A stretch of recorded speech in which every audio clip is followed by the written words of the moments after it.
Salut tout le monde, salut les monégasques, bienvenue pour un nouveau débrief. Alors on se retrouve pour une grosse semaine, encore une. Quand c'est pas l'Europe et le championnat, ben là c'est le championnat 2 fois. Et on se retrouve donc pour la 7e journée de Ligue 1 ce mercredi. Et dimanche, on aura la 8e journée de Ligue 1. Donc on enchaînait 2 matchs importants parce que, comme vous le savez, le contexte actuel en Ligue 1 est assez catastrophique pour l'AS Monaco. Nous ne sommes pas bons. Nous n'avons pas des résultats intéressants, nous n'avons pas des contenus de jeu éblouissants et on s'ennuie, on a peur, on marque pas de points, on n'arrive pas à arracher les victoires et on est complètement à l'ouest, derrière, devant, au milieu. Enfin, je trouve que c'est un petit peu la débandade en ce début de saison et donc on avait donc ce match contre Saint-Etienne qui arrivait très très vite après le 2-2 face à Nice dans le derby le week-end dernier. On était content et malheureux à la fois. Il faut des points, il faut des victoires parce que Monaco est complètement décroché et le temps perdu ne se rattrape pas et il va falloir galérer pour essayer d'atteindre des objectifs intéressants qui seraient l'Europe pour l'année prochaine. Mais on n'y est pas, on n'y est pas du tout, c'est loin d'y être. Et là on a d'autres problématiques parce que là en ce moment je ne vous cache pas qu'on regarde plus en bas qu'en haut. Donc Saint-Etienne ce soir à 19 h, le contexte était plutôt favorable au niveau du groupe, parce que tout le monde était là, sauf des choix de coach. Hein. Il y avait Jacobs qui n'était toujours pas là, il y avait qui était absent, je ne sais même plus, enfin il y avait 2-3 choix de coach, oui, Isidore, Jacobs, et au niveau médical, on avait Maripane qui avait un petit souci, donc une grosse tuile, parce que Maripane c'est un petit peu un des meilleurs défenseurs, malgré la médiocrité ambiante. Mais donc voilà, il y avait ces trois-là qui étaient absents, mais tout le monde était là. Et on sentait que Kovac allait faire tourner, c'est ce qui a été fait. À 6 h, on a eu la composition du groupe, et il y avait 5 changements. Alors c'est souvent que Kovac fait 5 changements dans le groupe, enfin dans l'équipe, et quand il faut enchaîner, comme ça, on retrouve souvent des permutations avec, en gros, la moitié des joueurs de champ. Je ne compte pas Nubel. Donc là, on avait donc Nubel dans les buts. Derrière, on avait le retour de Dissassi, Badiachil, Sidibé, qui était titulaire. Voilà, il n'a pas fait tourner. Lui, il l'a enchaîné. Côté gauche, Caio Henrique. Diatta qui rentrait dans le 11. Tchouaméni sortait, c'était Matazo qui rentrait aux côtés de Fofana. Et devant, on avait Diop, Voland et Boadou. Donc voilà, très intéressant de voir les remplaçants avoir un peu de temps de jeu. Et on attendait une certaine maîtrise, on attendait un petit peu d'évolution positive dans ce match qui a été bien compliqué, je vous le concède. On a gagné 3-1, c'est un score qui est très favorable, qui est très prometteur, qui est très beau, mais il y a le score et il y a le contenu. On va analyser un petit peu le contenu qui pour moi a été très mauvais. Notamment en première mi-temps où on a vu tout et n'importe quoi. Donc en première mi-temps, ça a été très compliqué. On a vu que Monaco a bien joué les 5 premières minutes. J'ai vu de l'envie, de l'engagement, de la maîtrise. On trimballait un petit peu les Stéphanois de droite à gauche. C'était plutôt pas mal. Et après les 5 minutes, en fait, on a revu le Monaco classique qui recule, qui commence à baisser le pied derrière et à ne plus maîtriser quoi que ce soit, à faire des erreurs défensives, les milieux de terrain qui avaient du mal à trouver les attaquants. Et on a beaucoup gâché des ballons faciles, des combinaisons un petit peu ratées, un petit peu manquées, un petit peu compliquées à mettre en place. Et donc après 5 minutes de jeu, ça a été un petit peu du grand n'importe quoi. Mais on va avoir la chance de marquer grâce à Voland au bout de je ne sais pas combien de tentatives. En fait, un ballon récupéré au milieu de terrain va être lancé en profondeur. Voland va enfin réussir à prendre son défenseur de vitesse et va aller crucifier Green, le gardien de Saint-Etienne. 1-0 pour Monaco. Mais dans le match, on ressentait un certain équilibre qui avait peut-être même tendance à tourner du côté de Saint-Etienne, tant nous, on n'arrivait pas à maîtriser les choses. Et puis, il y a eu un fait de jeu important, c'est-à-dire sur une occasion offensive, Boadou est lancé face au gardien qui se fait crocheter, et une très grosse faute de la part du gardien stéphanois qui prend un carton rouge. On se retrouve à 10 contre 11. Et c'est là que tout a basculé dans le mauvais sens, c'est-à-dire qu'à 10 contre 11 en première mi-temps, on va voir un Monaco qui va complètement lâcher, ne plus rien maîtriser du tout, et va même se prendre un but sur une erreur défensive de Badiachil qui va se casser la gueule dans la surface, côté gauche de la surface, qui va donner une offensive à Saint-Etienne, qui va réussir à égaliser grâce à Bonga, et les Stéphanois vont revenir à 1-1, alors qu'on est, comment je dirais, à 10 contre 11. Surréaliste, et je ne vous parle pas des occasions et des offensives stéphanoises pendant tout le match qui ont été ratées parce que, encore une fois, ils ont tiré sur les poteaux. Nubel ne sert strictement à rien, il est figé, il prend occasion sur occasion, poteau sur poteau. Voilà. Donc une première mi-temps absolument lamentable où les Monégasques ont fait n'importe quoi derrière, ont eu du mal à se procurer des occasions franches, et ont bafouillé un petit peu leur football à 10 contre 11 avec toutes les cartes en main pour exploser les Stéphanois après l'expulsion. Ça n'a pas été le cas. On est arrivé à la mi-temps très très très inquiet de la prestation des Monégasques avec un score nul de 1 partout. Deuxième mi-temps, ça a été compliqué la reprise. J'ai trouvé que c'était un petit peu laborieux. Il y a eu des changements déjà effectués par Kovac. Aguilar est rentré. On a vu tous les joueurs rentrer petit à petit. Il y en a même 6 qui sont rentrés parce que Diatta il a pris un coup derrière la tête. Et puis petit à petit, on a vu que les Monégasques ont réussi à prendre un petit peu le dessus parce que à 10 contre 11, les Stéphanois se sont écroulés. Et on a réussi à pousser. Et Ben Yedder est rentré sur un penalty. On a eu un penalty avec une main dans la surface des Stéphanois où le défenseur de Stéphanois fait n'importe quoi et concède le penalty. Ben Yedder rentre direct, va le tirer et le marque 2-1. Et là, ça va beaucoup mieux, même si on voit encore des petites erreurs défensives. Dès que le ballon arrive derrière, que ce soit du côté de Nubel ou du côté de Dissassi, Badiachil ou Sidibé, on voit des erreurs, on voit de la fébrilité, on voit un manque de maîtrise et on se fait peur tout le temps. Et dès que ça arrive dans la surface face à Nubel, on a peur parce que les attaquants adverses arrivent à trouver des occasions franches et ça tire, voilà, ça frôle le poteau, ça touche le poteau, ça... Très très compliqué défensivement, il y a un vrai souci, il y a quelque chose qui est cassé. Et c'est très compliqué de faire machine arrière et de revenir à l'année dernière avec un petit peu plus de maîtrise défensive. Mais bon, offensivement, ils vont s'écrouler, les Verts.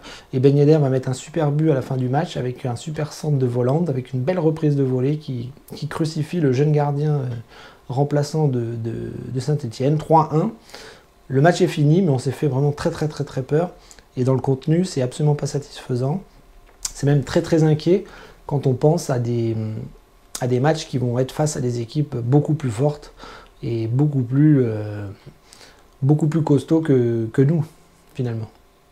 Alors, malgré une prestation collective bien compliquée, surtout en première mi-temps, et globalement un match pas très maîtrisé à 10 contre 11, on va analyser un petit peu les joueurs. Voilà, ça va aller très très vite parce qu'il y a eu du bon, du moins bon, et puis c'est difficile de sortir des top joueurs là, parce que j'ai l'impression que l'équipe est quand même toujours au même niveau, avec des joueurs qui stagnent par rapport à leur niveau de l'année dernière et par rapport à ce qu'ils nous montrent aujourd'hui. C'est un petit peu le jour et la nuit, on va pas se mentir.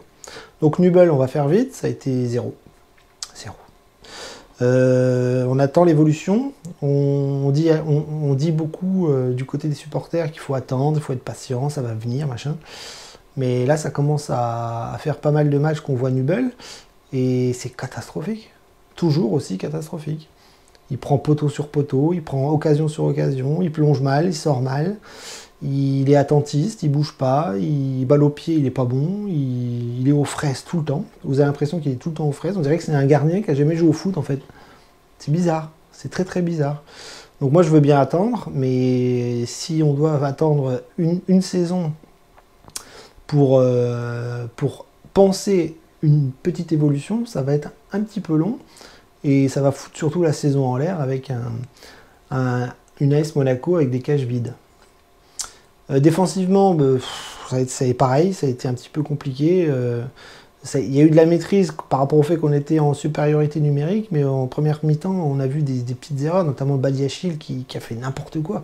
n'importe quoi. Alors lui, pour le coup, il commence à prendre de l'expérience, il commence à avoir beaucoup de matchs de Ligue 1, et il continue de faire des erreurs, des boulettes, Je te jure, c'est le foot en folie, c'est vidéo gag en ce moment avec Monaco. Hein.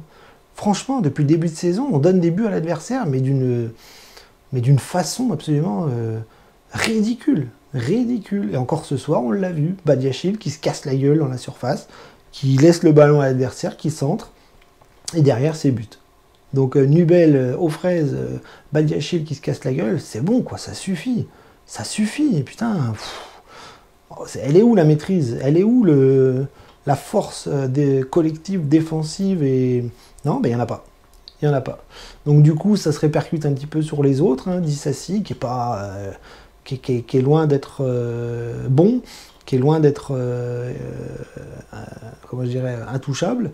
Et on sait que Maripane est un petit peu meilleur. Alors, je ne dis pas que Maripane est excellent, mais il est un petit peu meilleur que Dissassi. Et malheureusement, il devait jouer ce soir, et on a vu que, bon, ça a tenu un peu la baraque, mais il faut regarder aussi sur l'ensemble de ses prestations, depuis qu'il est arrivé, il y a quand même beaucoup d'erreurs, beaucoup de cagades, et c'est pas la sécurité sociale derrière, je suis désolé. Donc il faut vraiment serrer, il faut verrouiller, il faut vraiment trouver une assise défensive beaucoup plus costaud que ça, parce que, je vous l'ai dit, contre les grosses équipes, on va se faire défoncer.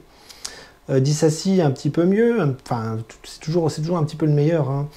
On nous dit que Petrov et Mitchell ne veulent pas le joueur d'expérience, mais en l'occurrence, c'est ce genre de joueur qui rassure un petit peu. Sidibé qui commence à avoir de la bouteille et qui est toujours le meilleur des trois quand on défend à 3 avec les autres. Donc je trouve que Sidibé est en forme, il a le moral qui est bon, et pour moi il assure beaucoup plus que les autres, que ce soit Badiachil, Dissassi, même Pavlovic, qui n'est pas non plus super sécure. Mais voilà, heureusement que Sidibé est là pour calmer un petit peu tout son monde. Milieu de terrain, Matazo et Fofana ont eu un petit peu de mal à se trouver, enfin à maîtriser les choses, beaucoup de ballons perdus, beaucoup de fautes, hein. Souvent quand les joueurs font de fautes, c'est qu'ils se sont dépassés. Les Stéphanois ont mis un engagement plutôt correct, mais bon, il y a eu beaucoup de fautes des deux côtés, beaucoup de cartons jaunes, de rouges, même si Sidibé a failli prendre un rouge, enfin c'était tendu, et donc Matazo et Fofana ont eu un petit peu de mal à se trouver, surtout Matazo. J'ai trouvé Fofana un petit peu meilleur, et on va voir qu'en deuxième mi-temps, quand Tchouaméni est rentré, c'était beaucoup mieux, et tout le monde soufflait un petit peu plus quand le roc Aurélien est rentré. Sur les côtés, Diatta a fait un bon match, pas parfait, beaucoup d'erreurs techniques, mais moi j'aime bien son profil, c'est-à-dire que pour moi c'est un vrai ailier celui-là. C'est-à-dire qu'il mange bien la ligne, il sait éliminer ses défenseurs, il n'est pas trop con dans la surface quand il faut remettre en retrait ou frapper ou même instinctivement faire une reprise de volée. Je le trouve très intéressant. C'est-à-dire qu'il est beaucoup mieux que l'année dernière, ça y est, ça commence à se mettre un petit peu en confiance. Et je trouve que c'est une très bonne alternative à Gelson Martins, et je me demande même si Diatta pourrait pas passer devant Gelson Martins dans les semaines qui viennent. Je dis ça, je dis rien. Côté gauche, Caio Henrique, alors lui, le pauvre, il est monté, mais on le trouvait jamais. Alors après, il a eu aussi des occasions de centrer ou de rentrer dans la surface où il n'a pas fait forcément les meilleurs choix. Techniquement, il a eu un petit peu de soucis à trouver les attaquants. Mais alors, qu'est-ce qu'il est monté? Ça a été vraiment l'essuie-glace, au moins 50 fois où ça partait, et en plus à 10 contre 11, c'était beaucoup plus facile, car lui aussi avait beaucoup plus d'espace, mais il n'a pas fait la différence, il a pris des coups, et c'est dommage. Devant, Diop, ça a été... Alors Diop, je l'ai trouvé un petit peu en dessous en première mi-temps, puis en deuxième mi-temps, ça a été un peu mieux. Très intelligent dans balle au pied, quand il faut trouver les copains, quand il faut écarter, quand il faut aérer un petit peu le jeu, mais en première mi-temps, j'ai trouvé aussi où il s'est un petit peu empalé, où il s'est fait un petit peu bouger, où il a eu du mal à trouver les attaquants comme Voland ou Boidou. Mais bon, il a essayé, et puis il y a eu un petit peu un Diop à deux visages, avec une deuxième mi-temps un petit peu meilleure. Voland, ça va un petit peu mieux, mais c'est toujours aussi compliqué. Je l'ai vu frapper 40 mètres au-dessus du but, je l'ai vu faire des courses où on a l'impression qu'il a une charrette derrière les fesses. C'est compliqué. J'ai trouvé que c'était encore compliqué physiquement, mais il a réussi à marquer. Il a joué tout le match quasiment, il a retrouvé son copain Ben Yedder en deuxième mi-temps, donc ça a été un peu mieux. Mais c'est pas encore ça, hein. C'est pas encore ça, et je pensais sincèrement qu'il ferait rentrer Ben Yedder à la place de Volland, et c'est malheureusement Boadou qui est sorti. Boadou qui a fait un match compliqué encore, compliqué aussi. Il a provoqué le carton rouge, c'est formidable. C'est un joueur de profondeur qu'on n'a pas, hein, c'est-à-dire c'est pas Volland, c'est pas Ben Yedder, c'est un super profil pour la profondeur. Ça commence à venir, mais on voit que c'est encore très maladroit.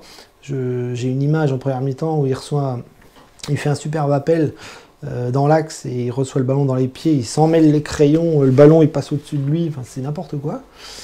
Donc voilà, il n'a pas marqué, il ne s'est pas procuré d'occasion franche, à part le carton rouge, je crois.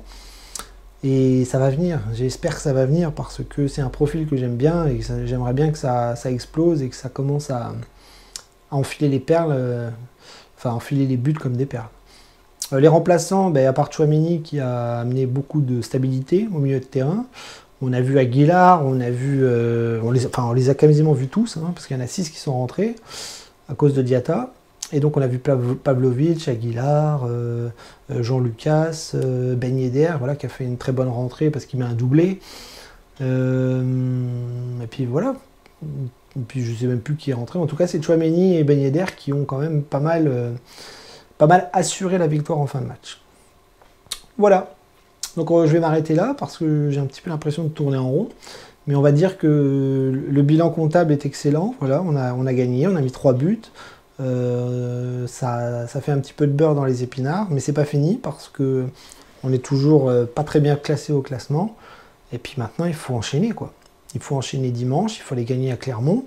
Il faut absolument prendre des points parce que dans le jeu, ça ne va pas. On va pas se mentir, hein, ça va pas. C'est pas le Monaco qu'on aime voir, c'est pas le Monaco flamboyant. C'est pas un Monaco qui maîtrise son sujet, c'est pas Monaco qui est sérieux derrière, c'est pas Monaco qui trouve des buts facilement, c'est compliqué. On dirait un groupe qui ne se connaît pas, qui ne s'est jamais vu. Et pour l'instant, j'aime pas ce que je vois et je vois pas encore d'évolution et ça me fait peur. Donc je suis très inquiet, mais tant qu'il y a des points à prendre, on va les prendre. Et puis c'est le seul objectif à l'heure actuelle, hein, parce que pour l'instant, Kovac n'arrive pas à grand chose avec ce groupe pour l'instant, et on va pas se mentir, c'est la vérité. Je suis supporter, je les aime, je veux qu'ils soient bons, je veux qu'ils gagnent, mais là en attendant, il y a un souci.